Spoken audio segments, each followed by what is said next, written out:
Este é o quinto vídeo da série Informações Financeiras. Neste vídeo vou falar sobre a demonstração das mutações do patrimônio líquido, a demonstração dos fluxos de caixa e a demonstração do valor adicionado. Convido você a permanecer conosco durante a apresentação.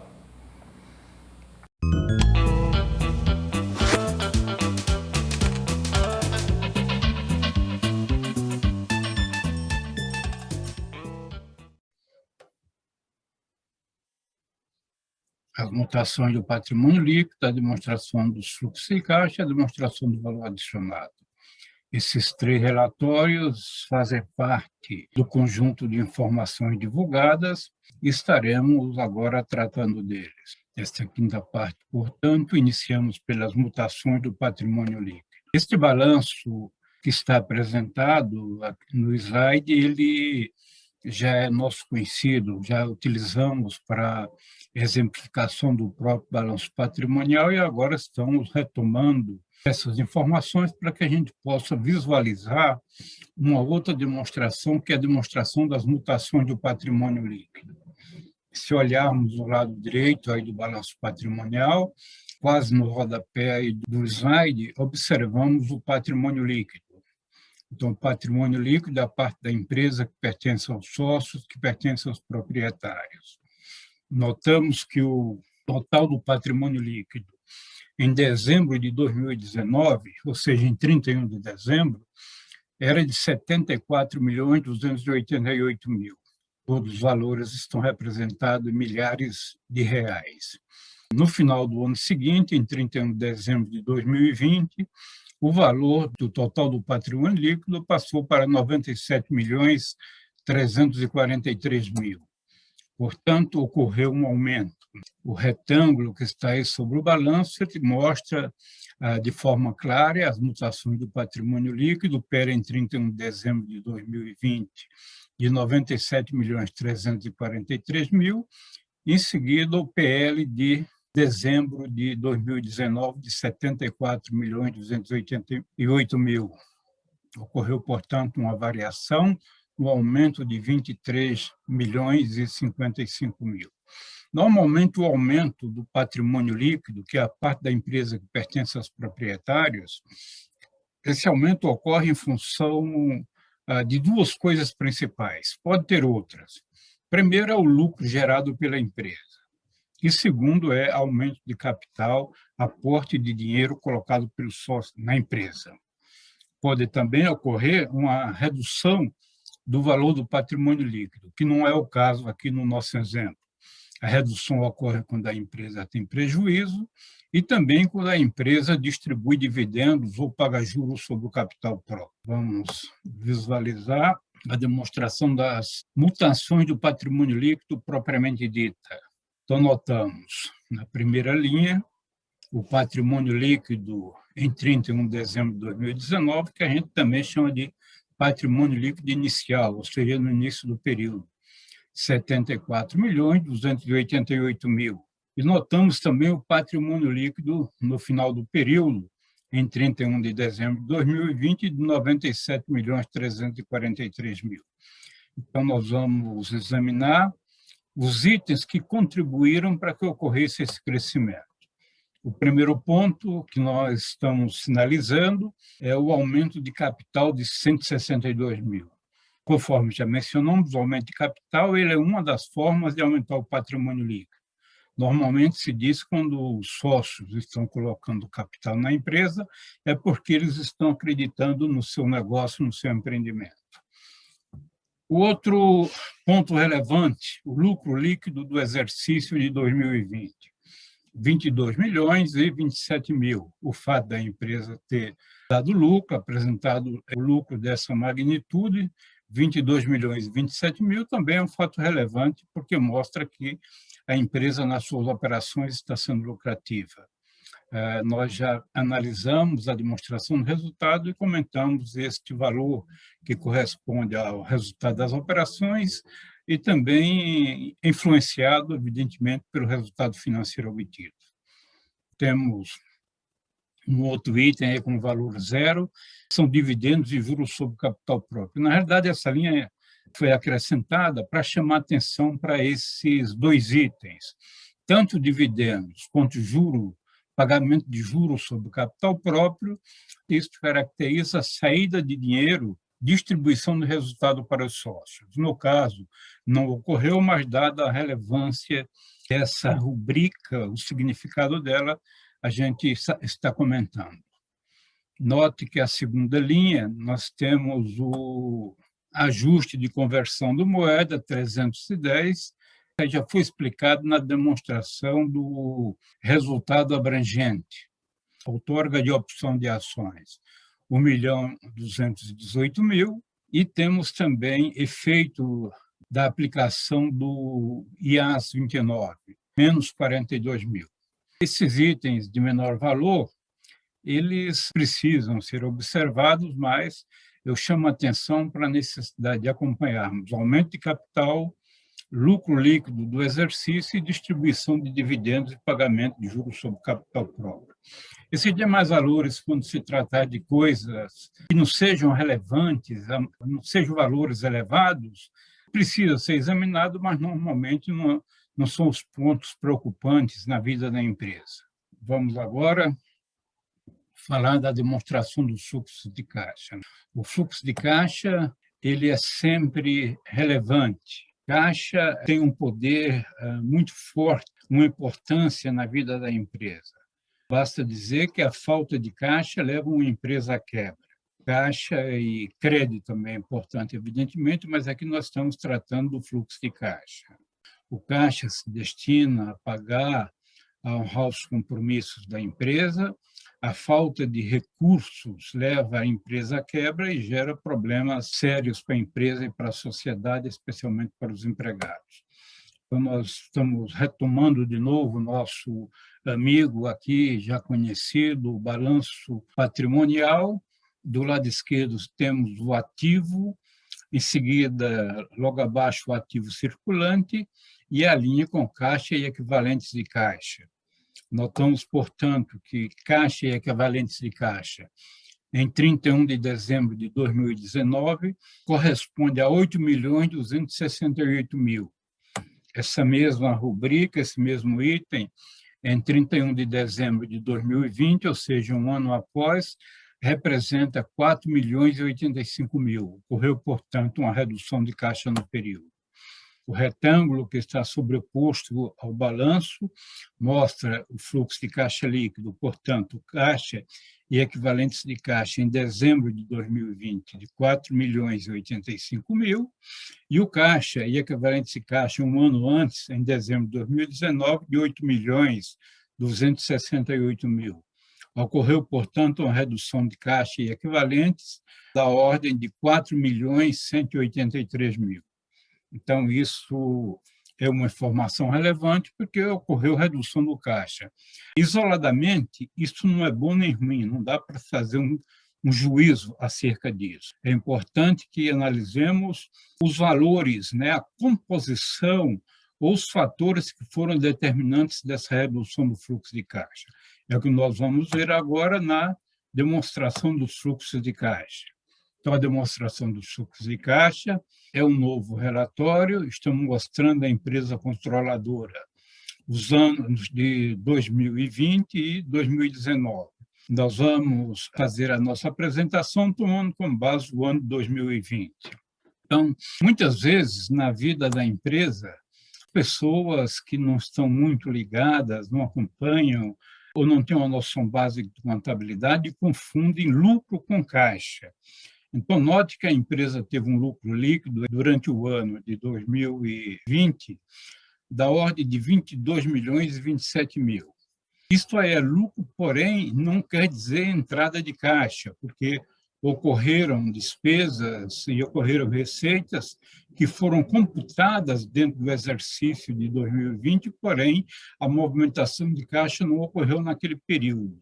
A demonstração do fluxo de caixa, conforme o nome sugere, ela abriga os itens que movimentaram caixa, que representaram entrada ou saída de dinheiro durante o período. Então, partindo do lucro líquido, é possível realizar-se alguns ajustes para mostrar a composição da variação do caixa. Então, vamos aos ajustes relativos às transações que não afetaram o caixa. Então, o primeiro item é a depreciação, no valor de 5.427.000. Este item entrou lá na demonstração do resultado e ele está contido dentro do lucro líquido como sendo um item de despesa. Porém, as depreciações representam a perda, o desgaste dos ativos utilizados nas operações da empresa e não representam saída de caixa efetivamente porque não houve o desembolso. Quando se trata de depreciação de bens de ativo imobilizado, para citar um exemplo, o desembolso ocorreu quando da compra do bem. A depreciação é apenas o registro, o reconhecimento de uma perda do valor daquele bem.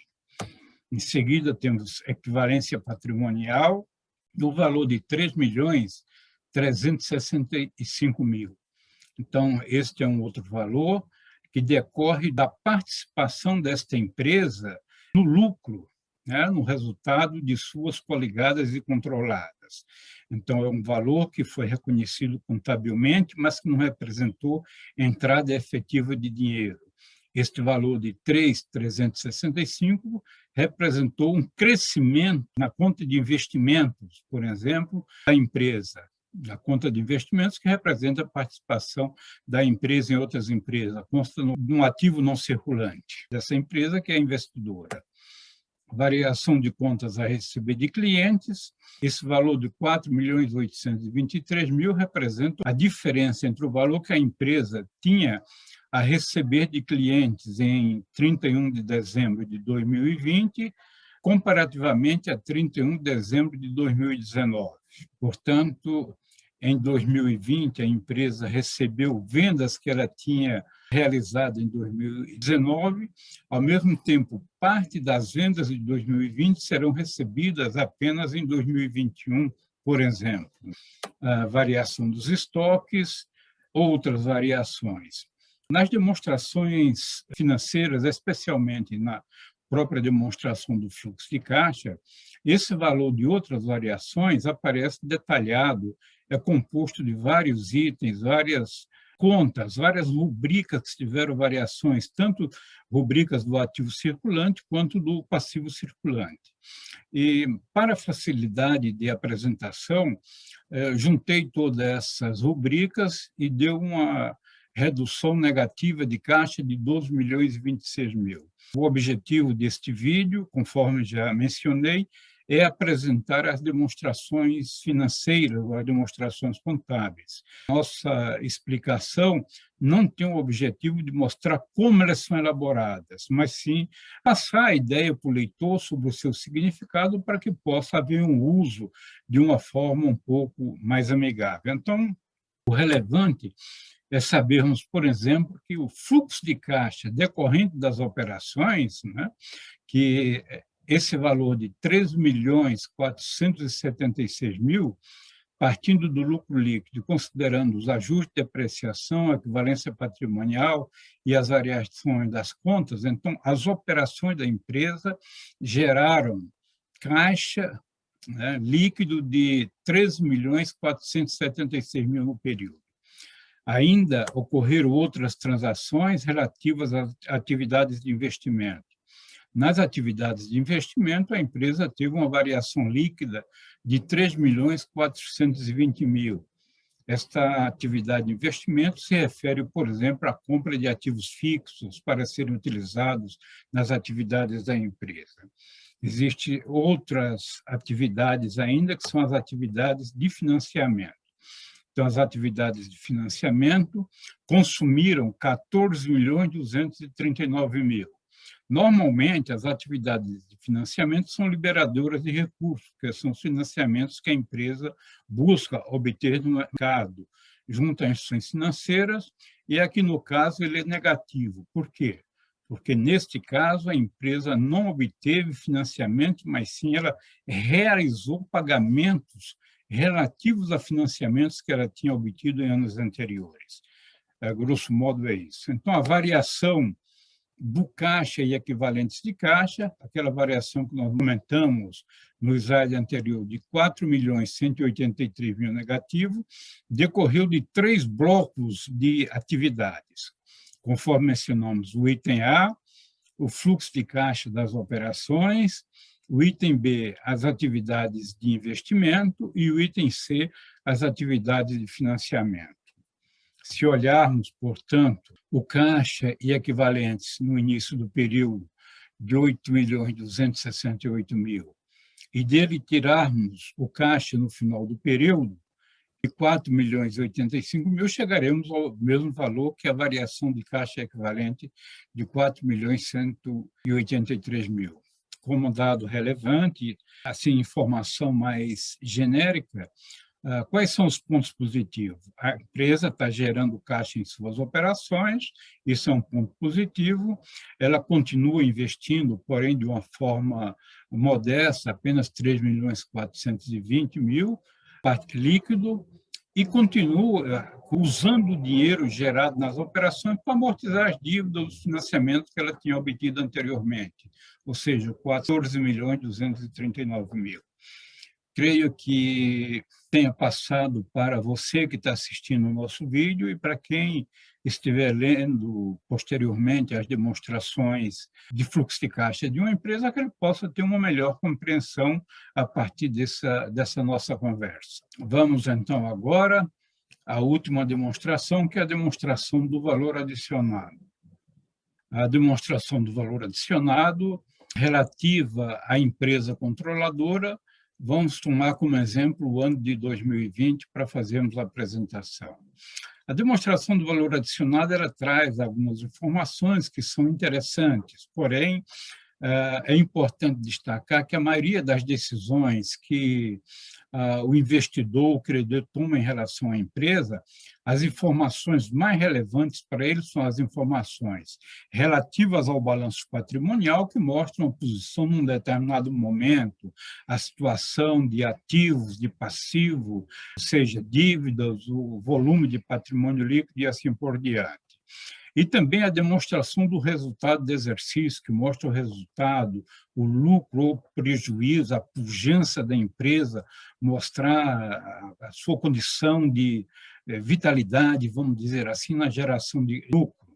E a demonstração do fluxo de caixa que comentamos agora há pouco. Então, na demonstração do valor adicionado, começamos pelas receitas totais obtidas pela empresa. A receita total ela embute, inclusive, impostos incidentes sobre vendas, no valor de 190.492.000. Em seguida, temos os insumos de terceiros. Insumos foram matéria-prima, por exemplo, que a empresa consumiu em sua atividade. Ela gastou com esses insumos 117.870.000. O valor adicionado bruto foi de 72.622.000, portanto, é o valor da receita total menos os insumos de terceiros. Em seguida, tem a inclusão, vamos dizer assim, da depreciação de menos 5.427.000. Temos o valor adicionado no período, que foi de 67.195.000. A empresa teve também o resultado de equivalência patrimonial, conforme já comentamos algumas vezes, de 3.365.000. As receitas financeiras obtidas no período, ou seja, no ano 2020, foram de 35.303.000. O valor adicionado total foi de 105.863.000. Então, são informações um pouco parecidas com as informações que foram apresentadas na demonstração do resultado do exercício, porém, com pequenas diferenças conceituais. Agora, nós vamos para a distribuição desse valor que a empresa adicionou, dessa riqueza de 105.863.000. Então, para onde foi esse valor? Ou seja, a parte de pessoal, folha de pagamento com os funcionários, fundo de garantia, 13º, INSS, enfim, folha de pagamento em encargos sociais, por exemplo, absorveram 40.289.000. a parte de impostos para o governo nas diversas esferas, 25.716.000. Então, a parte de pessoal levou 40.289.000, a parte do governo, os impostos, levou 25.716.000. A remuneração do capital de terceiro, ou seja, juros pagos a instituições financeiras, por exemplo, consumiu 17.831.000. E, finalmente, restou para a remuneração do capital próprio, para os sócios acionistas, 22.027.000. Evidentemente, a soma da distribuição dos valores, 105.863.000, corresponde ao valor adicionado gerado pela empresa, né? Evidentemente. Então, estas são as informações relativas às 3 últimas demonstrações contábeis financeiras que nós acabamos de apresentar. Para quem tiver interesse em um aprofundamento sobre essas 3 demonstrações, sobre as anteriores também, sobre as outras informações, estamos recomendando como bibliografia o livro Análises Financeiras da Empresa, que ele traz essa informação de um modo bem didático e bem detalhado, traz um aprofundamento bastante interessante. Este foi o 5º vídeo da série Informações Financeiras. Neste vídeo apresentei a demonstração das mutações do patrimônio líquido, a demonstração do fluxo de caixa e a demonstração do valor adicionado. Com este vídeo encerramos a série sobre informações financeiras. Convido você a se inscrever em nosso canal, apertar o sininho para que o YouTube lhe informe quando novos vídeos forem lançados na área de crédito, finanças e controladoria. Receba o meu abraço e até breve.